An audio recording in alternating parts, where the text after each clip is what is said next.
Hello guys, welcome back to King Josiah Car. My name is Josiah. And then we're gonna how to speak Philippines. I'll teach you how to speak Philippines. Let's start with no. Alright. Hindi. Hindi. Hindi means no. Alright. Pasensya na po means sorry. And then babae means a girl. And the boy means a lalaki. Alright. Means lalaki means a boy. Girl means babae. Alright, so you know, yes means oo. House means bahay. You need to go to the Philippines and search me on the Cavite.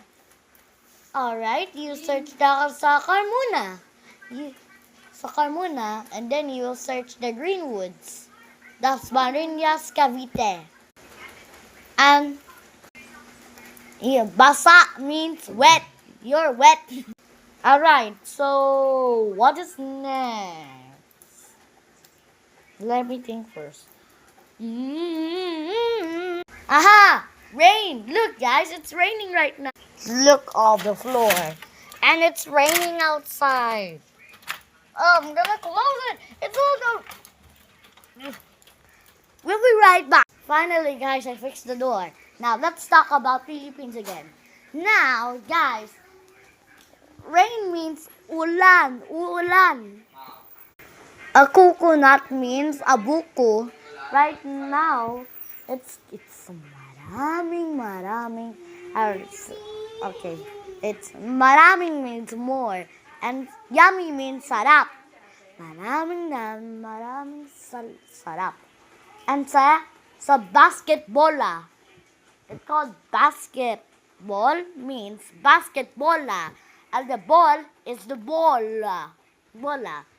And I'll find things I can find here. Be right back. I found it, but I don't know this one is fruit. But, guys, comment down below what is this fruit. And then that's papaya. But that's English. I don't understand it. And then mango means mango. And then banana means saging. And you always need to subscribe to my channel. Also, we have to hit 10 million subscribers to visit that, to make that a ship. Alright guys, so I hope you like this video and lots more. Bye.